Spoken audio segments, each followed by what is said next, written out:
नमस्कार दोस्तों, अगर आपको भी भारतीय टीम की ऐतिहासिक जीत पसंद आई हो तो इस वीडियो को दिल से एक लाइक जरूर करें। आज हमारी इस वीडियो का लाइक टारगेट सिर्फ 400 लाइक का है। दोस्तों, क्या मुकाबला था आज। अगर आपने भी टीम इंडिया की इस धुआंधार जीत को देखकर जोश में सोफे से उछलकर तालियां बजाई हैं, तो यकीन मानिए आप अकेले नहीं हैं। T20 वर्ल्ड कप के सुपर 8 में भारत और साउथ अफ्रीका आमने सामने थे और जो हुआ वो किसी फिल्मी स्क्रिप्ट से कम नहीं था। एक तरफ दमदार बल्लेबाजी, दूसरी तरफ कहर बरपाती गेंदबाजी, पूरा मैच रोमांच, जोश और गर्व से भरा हुआ। सबसे पहले बात टॉस की। मैदान पर आए कप्तान सूर्य कुमार यादव, सिक्का उछला और किस्मत भी मुस्कुरा दी। टॉस जीता भारत ने और फैसला किया पहले बल्लेबाजी का। सामने थे एडन मार्करम, जो शायद पहले गेंदबाजी ही करना चाहते थे, लेकिन अब चुनौती थी भारतीय बल्लेबाजों को रोकने की। और दोस्तों, जो शुरुआत हुई उसने साफ कर दिया कि आज कुछ बड़ा होने वाला है। पारी की शुरुआत करने आए ईशान किशन और अभिषेक शर्मा, दोनों ही अपने आक्रामक अंदाज के लिए मशहूर। लुंगी एनगेडी गेंद लेकर दौड़े और दूसरी ही गेंद पर ईशान ने ऐसा शॉट खेला कि डीप मिड विकेट के ऊपर से गेंद सीधा बाउंड्री के पार। क्या टाइमिंग थी, क्या कॉन्फिडेंस था। पहली ही झलक में साफ हो गया कि ईशान आज रुकने वाले नहीं है। उसी ओवर की आखिरी गेंद पर एक और शानदार शॉट और पहले ओवर से ही 13 रन। भारत ने बता दिया कि इरादे कितने खतरनाक हैं। दूसरे ओवर में भी वही रफ्तार जारी रही। ईशान ने फ्लिक के जरिए गेंद को फिर से सीमा रेखा के पार पहुंचाया। दूसरी तरफ अभिषेक शर्मा भी अब रंग में आ चुके थे। मार्को यानसन की गेंद पर जबरदस्त कट शॉट खेलते हुए अपना खाता खोला। वो शॉट इतना साफ था कि फील्डर सिर्फ देखते रह गए। ओवर की आखिरी गेंद पर ईशान ने फिर सामने की तरफ शानदार ड्राइव खेला और एक और चौका।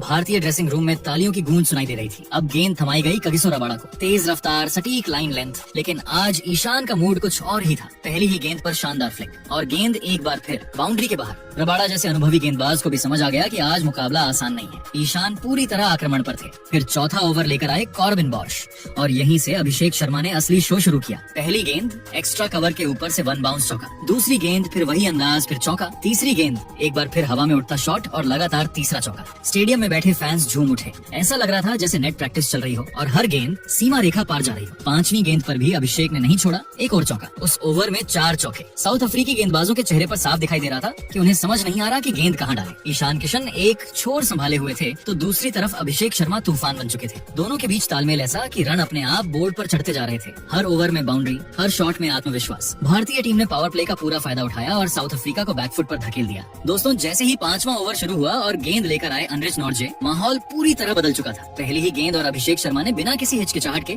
स्क्वायर लेग की दिशा में ऐसा करारा शॉट जरा कि गेंद सीधी बाउंड्री पार। स्टेडियम में शोर, डग आउट में तालियां और साउथ अफ्रीका के चेहरे पर हल्की सी चिंता। लेकिन कहानी यहीं रुकने वाली नहीं थी। अगली ही गेंद पर अभिषेक ने एक्स्ट्रा कवर के ऊपर से ऐसा लाजवाब शॉट खेला कि गेंद स्टैंड में जा गिरी। 5 ओवर पूरे होते होते भारत 50 के पार और मुकाबला पूरी तरह रफ्तार पकड़ चुका था। फिर बारी आई ईशान किशन की। तीसरी गेंद स्क्वायर लेग के ऊपर से जबरदस्त प्रहार और गेंद सीधी दर्शकों के बीच। अगली गेंद पर भी वही अंदाज, वही आत्मविश्वास और एक और शानदार शॉट। अब नॉर्किया दबाव में थे और ईशान पूरी तरह लय में। ओवर की अगली गेंद पर स्ट्रेट बाउंड्री के पार एक और धमाका। ऐसा लग रहा था जैसे हर गेंद पर फैसला पहले से तय हो, गेंद जाएगी तो सिर्फ बाउंड्री के बाहर। आखिरी गेंद पर ईशान का अपरकट और एक और छक्का। इस एक ओवर में 5 बड़े शॉट्स, जिनमें 4 ईशान के बल्ले से और एक अभिषेक के नाम। पूरा स्टेडियम झूम उठा। ईशान किशन 19 गेंदों पर 47 रन और फिर आई वो 20वीं गेंद। जैसे ही मौका मिला उन्होंने गेंद को स्टैंड तक पहुंचाया और धमाकेदार अंदाज में अपना अर्धशतक पूरा किया। पावर प्ले खत्म होते होते भारत 90 रन के करीब। साउथ अफ्रीका की रणनीति बिखर चुकी थी। गेंदबाजों की लाइन लेंथ गायब और भारतीय ओपनर्स पूरी तरह हावी। इसके बाद गेंदबाजी में बदलाव हुआ और आए कॉर्बिन बोश, लेकिन अभिषेक ने उनका स्वागत भी उसी अंदाज में किया। एक और बड़ा शॉट, एक और छक्का। हालांकि क्रिकेट में हर हमला हमेशा सफल नहीं होता। 7वें ओवर में बड़ा शॉट खेलने की कोशिश में अभिषेक की टाइमिंग गड़बड़ा गई और गेंद सीधी wicket keeper Quinton de Kock के दस्तानों में। शानदार कैच और 43 रनों की बेहतरीन पारी का अंत। वो पूरी तरह सेट थे, लेकिन एक गलत फैसला भारी पड़ गया। अब क्रीज पर आए तिलक वर्मा और उन्होंने आते ही साफ कर दिया कि रफ्तार कम नहीं होने वाली। पहली ही गेंद पर एक्स्ट्रा कवर के ऊपर से शानदार चौका, अगली गेंद गैप में और फिर एक और चौका। गेंदबाज समझ नहीं पा रहे थे कि लाइन कहां रखें। फिर जब स्पिन लेकर आए केशव महाराज तो तिलक ने खड़े खड़े स्ट्रेट बाउंड्री के पार छक्का जड़ दिया। आत्मविश्वास ऐसा कि मानो नेट प्रैक्टिस चल रही हो। और फिर वो कमाल का रिवर्स स्वीप स्क्वायर लेग की दिशा में बाउंड्री पार। तिलक का अंदाज बिल्कुल अलग, आक्रामक और बेखौफ। हर शॉट में क्लास भी और पावर भी। उधर ईशान किशन भी रुके नहीं। एक बार फिर नॉर्किया की गेंद को उन्होंने गोली की रफ्तार से स्टैंड में पहुंचा दिया। गेंद हवा चीरती हुई गई और दर्शक दीर्घा में समा गए। इस वक्त भारतीय बल्लेबाजी सिर्फ रन नहीं बना रही थी, बल्कि संदेश दे रही थी। आक्रामकता, आत्मविश्वास और पूरी तैयारी के साथ साउथ अफ्रीका की टीम बैकफुट पर। फील्डर इधर उधर दौड़ते हुए और हर ओवर के बाद कप्तान की माथे की लकीरें गहरी होती जा रही थी। ये सिर्फ रन नहीं थे, ये दबदबा था। पावर प्ले में ही मैच का रुख बदल चुका था। ईशान किशन की तूफानी 50, अभिषेक की तेज तर्रार शुरुआत और तिलक वर्मा का बेखौफ अंदाज, तीनों ने मिलकर ऐसा मंच तैयार किया कि आगे आने वाले बल्लेबाजों के लिए रास्ता पूरी तरह साफ हो गया। लेकिन इसके बाद दोस्तों, यहाँ पर गेंदबाजी में बदलाव हुआ। लुंगी एनगेडी गेंदबाजी करने आए तो उनके सामने एक और बड़ा शॉट खेलने के लिए गए ईशान किशन। लेकिन इस बार कामयाब नहीं हुए और यहाँ पर लुंगी एनगेडी ने ईशान किशन के रूप में बड़ी सफलता दिला दी। शानदार बल्लेबाजी करते हुए 67 रनों की पारी खेलकर पवेलियन लौटे ईशान किशन। तो वहीं पर इसके बाद दोस्तों तिलक वर्मा ने जॉर्ज लिंडे की एक और गेंद को बड़े शॉट में तब्दील किया और एक और लाजवाब इनके बल्ले से देखने को मिला जब इन्होंने एक बार फिर से गेंद को लॉन्ग ऑन के ऊपर से स्टैंड में पहुंचाने का काम किया। अब भारतीय टीम का स्कोर 150 रनों तक पहुंच गया था 12 ओवर की समाप्ति के बाद। इसके बाद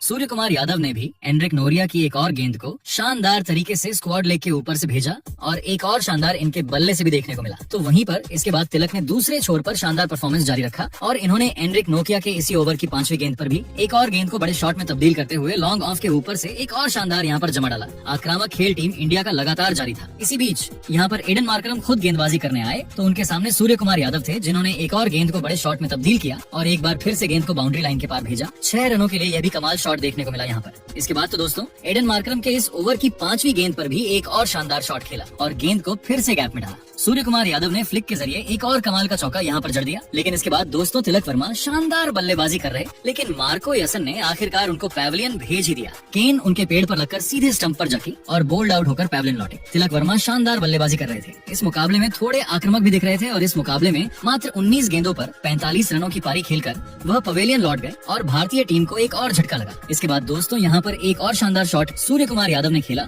और फिर से गेंद को इन्होंने स्क्वाड लेग के ऊपर से ही स्टैंड में पहुंचाने का काम किया। अपना फेवरेट शॉट यहाँ पर जारी रखा सूर्य कुमार यादव ने। इसके बाद तो दोस्तों इनके बल्ले से एक और लाजवाब शॉट देखने को मिला जहाँ पर गेंद को इन्होंने फिर से स्टैंड तक पहुंचाने का काम किया और अपनी पारी का एक और लाजवाब सूर्य कुमार यादव ने झड़ दिया। भारतीय टीम अब तूफान की तरह आगे बढ़ रही थी इस मुकाबले में। इसके बाद दोस्तों नए बल्लेबाज शिवम दुबे ने भी खड़े खड़े एक बड़ा शॉट खेला और गेंद को सीधे स्टैंड तक पहुंचाने का काम किया और पूरा स्टेडियम झूम उठा इनके से। लेकिन इसकी अगली गेंद पर इन्होंने एक बार फिर से बड़ा शॉट खेला और एक बार फिर से गेंद को स्टैंड तक पहुंचाया। लेकिन इस बार स्ट्रेट बाउंड्री लाइन के पार और बैक टू बैक 2 गेंदों पर 2 लाजवाब यहाँ पर शिवम दुबे के बल्ले से देखने को मिले और भारतीय टीम के स्कोर को तेजी से 200 की तरफ आगे बढ़ा दिया। वहीं पर इसके बाद सूर्य कुमार यादव ने भी एक और शानदार शॉट के जरिए गेंद को फिर से बाउंड्री लाइन के पार भेज दिया और कमाल परफॉर्मेंस करते हुए एक और लाजवाब चौका यहाँ पर एक्स्ट्रा कवर के ऊपर से इन्होंने भी लगा दिया। भारतीय टीम का स्कोर अब 200 रनों तक पहुंच गया था लेकिन अभी भी 4 ओवर का गेम और बचा हुआ था। इसी बीच सूर्य कुमार यादव ने एक और शानदार शॉट के जरिए गेंद को फिर से बाउंड्री लाइन के पार भेजने का काम किया और एक और कमाल का चौका इनके बल्ले से देखने को मिला। लेकिन इसी बीच शिवम दुबे भी कहाँ पीछे रहने वाले थे। उनके सामने एक और गेंद डाली गई। थोड़ी सी स्लॉट में गेंद आई तो उन्होंने सामने वाले फ्लॉट में गेंद को डाल दिया और एक और लॉन्ग ऑफ के ऊपर से जड़ने में वो कामयाब हुए। शिवम दुबे के बाहुबली यहाँ पर देखने को मिल रहे थे जो कि एक के बाद एक गेंद को बाउंड्री लाइन के पार पहुंचा रहे थे। इसी बीच शिवम दुबे के सामने एक और शॉट गेंद आई जिसको भी उन्होंने शानदार तरीके से बड़े शॉट में तब्दील किया और गेंद को फिर से बाउंड्री लाइन के पार भेजते हुए एक और कमाल का चौका यहाँ पर जमा दिया। अब तो यहाँ पर गेंदबाजों के इस परफॉर्मेंस से हताश हो चुके थे टीम के कप्तान एडन मार्करम। लेकिन इसी बीच शिवम दुबे के सामने स्पिन गेंदबाजी को फिर से लाया गया तो यहाँ पर दुबे ने एक और कमाल का शॉट खेला और एक बार फिर से गेंद को लॉन्ग ऑन के ऊपर से स्टैंड में पहुंचाने का काम इन्होंने कर दिया। कमाल यहाँ पर देखने को मिला शिवम दुबे के बल्ले से। लेकिन इसी बीच सूर्य कुमार यादव ने भी मार्को यानसन की एक और गेंद को कमाल तरीके से बाउंड्री लाइन के पार भेजते हुए एक और शानदार चौका जड़ दिया। अब सूर्य कुमार यादव भी अपने अर्धशतक के बिल्कुल करीब आ चुके थे। इसी बीच उनके बल्ले से एक और शानदार शॉट निकला लुंगी एनगड़ी की गेंद पर जिसको उन्होंने शानदार तरीके से स्क्वायर लेग के ऊपर से खेलकर शानदार तरीके का शॉट खेला और गेंद को स्टैंड में पहुंचाने का काम किया और इसी शानदार के साथ ही वह अब 49 रनों पर पहुंच चुके थे। इसी बीच दोस्तों यहाँ पर शानदार बल्लेबाजी करते हुए सूर्य कुमार यादव ने एक और कमाल का शॉट के जरिए गेंद को फिर से 4 रनों के लिए बाउंड्री लाइन के पार भेज दिया। ये तो कमाल का ही शॉट इनके बल्ले से निकला और कमाल ही तरीके से गेंद बाउंड्री लाइन के पार चली गई और कमाल का चौका इन्हें मिल गया। इसी शानदार चौके के साथ ही शानदार बल्लेबाजी करते हुए सूर्य कुमार यादव ने भी अपना शानदार अर्धशतक पूरा कर लिया। मात्र 21 गेंदों पर इन्होंने अपना अर्धशतक पूरा किया और कमाल बल्लेबाजी करके दिखाई। लेकिन अर्धशतक के बाद इनकी पारी ज्यादा लंबी नहीं हो पाई और गेंद को इन्होंने एक बार फिर से स्क्वायर लेग के ऊपर से खेलना चाहते थे लेकिन गेंद चली गई मिड विकेट की तरफ और यहाँ पर सूर्य कुमार यादव की पारी समाप्त हुई। अच्छी बल्लेबाजी जरूर की लेकिन यहाँ पर अहम टाइम पर अपना विकेट गवा दिया। लेकिन इसके बाद हार्दिक पांड्या आखिरी 2 ओवर के लिए बल्लेबाजी करने आए तो उन्होंने आते ही एक बड़े शॉट के साथ अपनी पारी का आगाज किया जहाँ पर गेंद को सामने की तरफ 6 रनों के लिए बाउंड्री लाइन के पार भेजते हुए नो लुक शॉट इन्होंने खेल कर दिखा दिया। इसके बाद दोस्तों एक और बड़ा शॉट इनके बल्ले से फिर से देखने को मिला लेकिन इस बार गेंद को स्क्वायर लेग की तरफ बाउंड्री लाइन के पार इन्होंने भेज दिया। एक और कमाल का चौका फिर से इनके बल्ले से देखने को मिला और बैक टू बैक शानदार शॉट यहाँ पर देख के इसके बाद हार्दिक पांड्या ने आखिरी ओवर में भी यहाँ पर कमाल का शॉट खेलते हुए एक और गेंद को बाउंड्री लाइन के पार भेजा और एक शानदार चौका यहाँ पर जमा दिया। इस बार इन्होंने कंगेश्वर रबाड़ा की गेंद को बाउंड्री लाइन के पार भेजा। कमाल बल्लेबाजी कंगेश्वर रबाड़ा के सामने करके दिखाई यहाँ पर और इस ओवर में 3 गेंदों पर 3 लगातार चौके हार्दिक पांड्या ने झड़ दिए और शिवम दुबे के साथ मिलकर इस मुकाबले को बेहतरीन तरीके से इन्होंने फिनिश किया और भारतीय टीम ने कमाली तरीके का परफॉर्मेंस करके दिखाया। अब इस मुकाबले की आखिरी गेंद आनी बाकी थी और भारतीय टीम का स्कोर 213 रनों तक पहुंच गया था लेकिन आखिरी गेंद का सामना कर रहे हार्दिक ने एक और गेंद को बड़े शॉट में तब्दील किया और सामने की तरफ फिर से 4 रनों के लिए गेंद को बाउंड्री लाइन के पार भेजते हुए भारतीय टीम ने निर्धारित 20 ओवर में 217 रन का स्कोर खड़ा कर दिया और विशाल लक्ष्य रख दिया। यहाँ पर साउथ अफ्रीका की टीम के सामने यानी कि 217 रन बनाने थे। इस मुकाबले को जीतने के लिए साउथ अफ्रीका को वहीं पर दोस्तों इस मुकाबले को जीतने के लिए साउथ अफ्रीका को तूफानी बल्लेबाजी करने की जरूरत थी। इसके लिए एडन मार्करम के साथ क्यूटन डीकॉक पारी की शुरुआत करने उतरे। यही 2 विस्फोटक बल्लेबाज थे जो यहाँ पर मुकाबले को शुरुआत से ही पलट सकते थे। शुरुआत तो कुछ ऐसी की जब अदीप सिंह के सामने एक लाजवाब शॉट के जरिए बेहतरीन चौका यहाँ पर देखने को मिला कवर की तरफ एडन मार्करम के बल्ले से।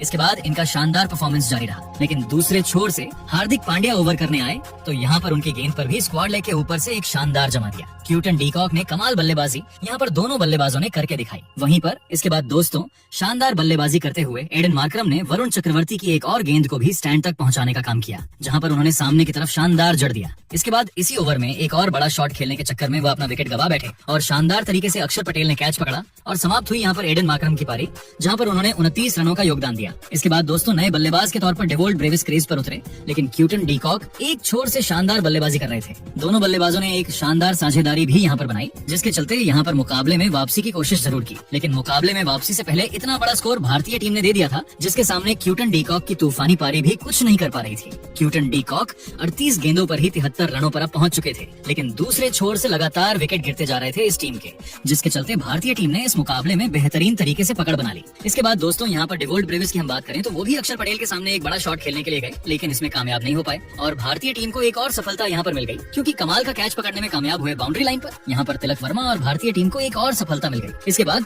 यहाँ पर शानदार तरीके से जसप्रीत बुमराह ने भी बेहतरीन गेंदबाजी करके दिखाई, एक विकेट इन्होंने भी छटकाया। हालांकि डेविड मिलर ने अंत में शानदार बल्लेबाजी करते हुए अपना अर्धशतक जमाया, लेकिन टीम जीत से काफी दूर रह गई। भारतीय टीम ने जहां पर 217 रन बनाए थे, जिसके जवाब में साउथ अफ्रीका की टीम सिर्फ 193 रनों पर ही सिमट गई और भारतीय टीम ने शानदार परफॉर्मेंस करते हुए इस मुकाबले में बेहतरीन जीत दर्ज कर ली। तो दोस्तों भारतीय टीम का यह परफॉर्मेंस आपको कैसा लगा हमें कमेंट करके जरूर बताएं और ऐसी ही नई वीडियो के लिए हमारे चैनल को सब्सक्राइब जरूर कीजिएगा। धन्यवाद।